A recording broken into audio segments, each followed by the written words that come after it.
What's going on, everybody? It's your boy Gerio back again, another video, back again, another reaction, back again with me saying I didn't chew up my white tea, man. It just looked like that.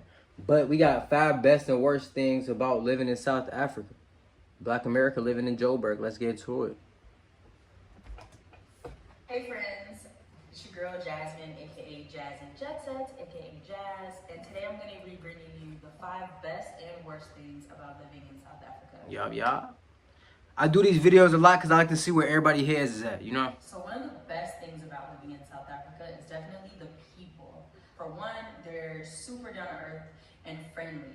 My first weekend when I moved here, I went to some market just by myself to check it out. And I left with a new friend, and this person has been my friend for the last few years since I've been living here. So yeah, shout out to Siwe. I heard that South Africa got a lot of like Southern hospitality type vibes down there. Just kind of like the way they carry themselves, their energy, their creativity. Cause like, I did not believe in that until I actually like got outside and actually traveled myself. Cause like being down Midwest, you know, like you run into nice people, you know what I'm saying, every now and then.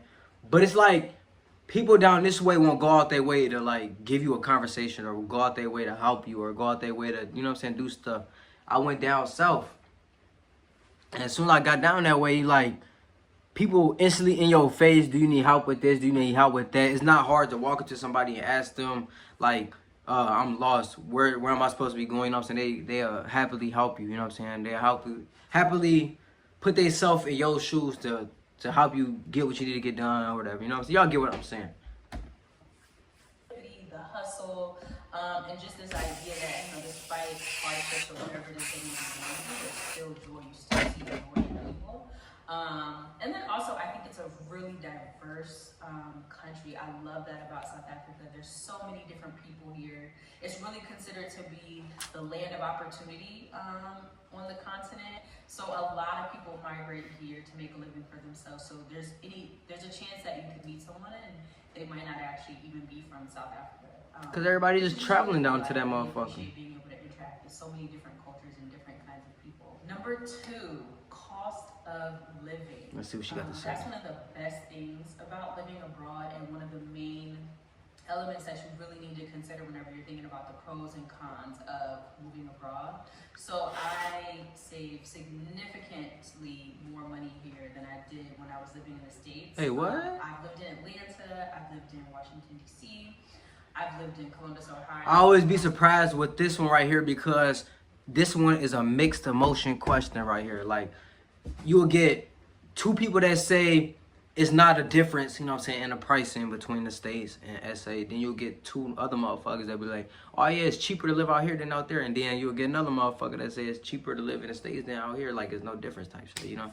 But like I said, that's why I do multiple videos of 5 the best, worst things about living in Africa, South Africa and stuff like that, because not everybody's gonna have the same 5 best and worst things, you feel me? You always gonna hear something new and different out of everybody.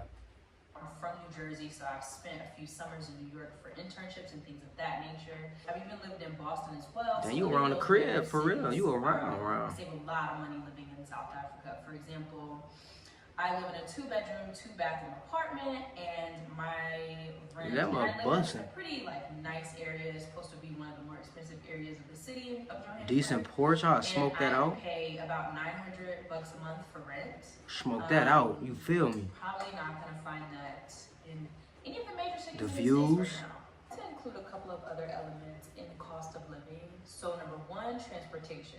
I don't drive in South Africa. I'm not really ready to shift my perspective and body and steering wheel to the other side of the road yet. So I've opted out of that. I feel but her. I do take Uber to a lot of places, and over the weekend I caught maybe a So how did that work? Like, my license out here, can I just go to SA and just use that motherfucker? What do I got to do the whole process over? Think about groceries. So if you are shopping weekly for a single person or a single household, I spend maybe $60 to $70 a week at the grocery store, maybe a little more if I'm being more fancy and I'm going to work. That sounds like the same to me. Another element of cost of living would definitely be healthcare. My healthcare bills have not come up to more than $60 to $75. and I don't get a bigger bill in the mail once I leave. Not gonna lie, I don't pay for healthcare. I don't go to the doctor. You feel me? So I'm not gonna pay for some shit I don't use. You know, until I need the shit, then I go get it. But other than that, bro, I'm cool. I ain't been to the doctor in 2-3 years. Facility, and I've seen general practitioners, OBGYNs. Another element is that I actually saw a OBGYN earlier this year asked about the egg freezing process and procedure, and I think that procedure is also cheaper in South Africa. The OBGYN quoted me $4,000, which I think that it's not that cheap in the US. And then the last thing that I like to include in cost of living is for my black women out there, which is braiding and getting your hair braided. How much does it cost to get your hair braided? In South Africa, to get like some medium-sized knotless braids, it would cost you maybe like $100 US. And 100 is kind of like on the high side. Like typically you probably wouldn't pay that much, but that just gives you some perspective. I paid $70 for my dreads. If you're planning to come here, do not get your hair done beforehand. Wait until you arrive. I got 70 for my dreads, 30 for my haircut. It's $100 every time I want to go get my hair done. Have to be the nature and beauty of this country. I'm talking mountains, beaches, the vineyards. I mean, the animals. It's so beautiful. South Africa is such a dynamic place in that way. You could literally drive maybe an hour out and see some really beautiful like landscape and nature. It's really one of the best things about living here. Therefore, one of the best things about living in South Africa would be accessibility. You can get to I'm ready to hear the worst. Anywhere from South Africa. It is one of the most industrialized and tech advanced economies. So a lot of people move here to make a living and start businesses, and you can get to just about anywhere in the world from here. I'm a travel Africa kind of girl, so I love traveling all over the continent, East Africa, West Africa. Oh, you be all throughout that mother. And then if you need to go to Europe or go to the US, there are always flights to and from those places. So I find I'm not a big traveler, such bro. A great benefit of being in South Africa. And number 5 on my list of best things about living in South Africa has to be December. What else? She gonna say that? Season, and that's the first time I heard that one. The best time to come to South Africa. The energy, the lights, the weather. It's such a beautiful summer. It's not like extremely hot and like humid as you would find in like some other African countries. It's the perfect time of year.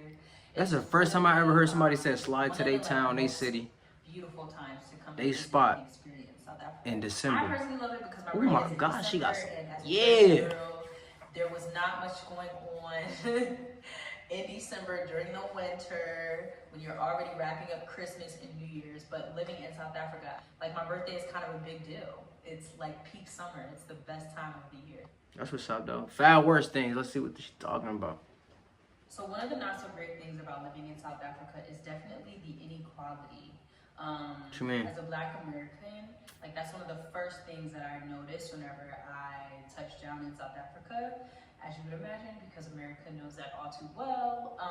But yeah, a lot of the Black people in the country still live in quite poor conditions, especially as compared to their white counterparts. I think the white people in the country make up less than 10% of the population, but they dang, only 10%? 85% of the wealth in the country. So it really just like paints the picture of. Damn, it's only 10% and they own 85% of that motherfucker. Damn. As you would imagine, the lasting impact of colonization and apartheid. So makes total sense and probably not a surprise there. Number 2, load shedding. That right there will get me, bro. So load shedding is basically when you lose power or electricity for a certain period of time because the primary energy source is at capacity, so they have to offset some of the load. And basically, depending on where you are, your electricity will go out for 2, 3, 4 hours at a time. It is quite an inconvenience in the country. And one of the good things about it is that like in South Africa, you can usually get a schedule of like when load shedding will happen, so you can kind of prepare for it during certain windows. Also, many places, especially apartment buildings, might have backup generators. Yeah, That's a load plus. shedding can be one of the most inconvenient parts about living in South Africa, and that is coming from a Westerner with a lot of privilege. I totally understand, but it is just one of the toughest things about living in the country, and something you definitely need to consider if you're moving here or if you're Boy, that load shedding would irritate my soul. as well. I'm not gonna lie. So number 3 on the not so great things about living in South Africa would definitely have to be gender-based violence. What you mean, baby? Gender-based violence is violence against women and girls, brutal violence, rape, things of that nature. It is something that's quite common in South Africa and that a lot of women face here. It is not something that I have experienced personally. Bunch of horn dogs down there, G. A lot of the women speak out about here. For example, there was a rideshare app called Bolt, very similar to Uber, but in South Africa it was kind of considered to be an Uber alternative because it was cheaper, it was like much more convenient, Yeah. more cars, more availability. I would compare it maybe to Lyft in the US, but I think the app and the company was much less regulated, so a lot of women were having like really negative experiences and violence as they were. It was more on some hood Uber. So now it has become something that has become pretty much unsafe, and you don't even use the app anymore. Basically, you delete it, only use Uber. So yeah, gender-based violence is really a challenge in the country. I did not know that either. Nobody ever brought that one up. Say that there's not a lot of support from police for the victims of these types of violent situations. So number 4 on the not so great things about living in South Africa is phone theft. Oh, we already know about this one. We know about this one. No, I'm just kidding. But yeah, South Africa is not a place where you can just kind of like just lollygag and like not pay attention when you have your phone out, whether that means you're outside of an establishment, whether that means you're maybe even inside some establishments. Phone theft is a big thing in South Africa, and it is something that many people, South Africans themselves, will tell you all the time, like, you need to watch your phone. Make sure you keep your phone in your pocket. Your phone, your money, your purse, all of that. Twice, and the good thing about it is that these situations are not usually violent or anything like that. It's really just like a quick swipe. For that's not. How's that good? So the first time it happened to me, I was at Pride. I was kind of standing with a bunch of friends. I had my phone in my crossbody with it closed. I went in there about 10 minutes later, and it was no longer in there. Didn't even feel it. Didn't even know it existed. Niggas pro at that. The second time that my phone got stolen was actually in a grocery store in Woolies, in Sandton, which is considered again to be like this like very safe space or like expensive area. I was in there, I got caught slipping. That's where the thieves go to get shit. G, you go to where the expensive shit at. Expensive people, the rich people. My pocket. That was the last I saw of it. So yeah, if you're coming to South Africa, make sure that you are, just much more alert whenever it comes to your phone. Don't just kind of like be out and around all on your phone thinking that you can do the tourist and the influencer thing, because it can get snatched. And usually you just kind of got to take the L and get another phone, because you'll probably never get it back. Dead. Number 5, not so great things about living in South Africa would be the xenophobia. What's and I that? just want to start by saying, as an American, I have no room to judge or talk about the xenophobia that happens in a certain country, because my country knows that all too well. I just want to be very honest and provide some honest insight on what it's like living here and when you come here, depending on who you are, where you're from. But yeah, xenophobia is definitely a thing in South Africa. I have friends who are from Zimbabwe, friends who are from Nigeria, and I have heard lots of stories about how they've been discriminated against or how they've been targeted against because they are foreigners and living in South Africa. And that's what that means. This disdain for foreigners who can kind of come and make a living for themselves. A lot of See, bro, look, feel like, if I was a foreigner, G, and I'm coming out there, bro, I can't be mistreated, bro. I can't do it, bro. That was just messed up my whole experience. It's like, why am I even out here if all this is happening? You feel me? But that was her 5 best and worst things about living in South Africa. Let me know in the comment section down below. What is, so you ain't got to give me 5. Just give me 1. Give me 1 reason why, you like being in SA and why you don't. You feel me? But it's been your boy Gerio.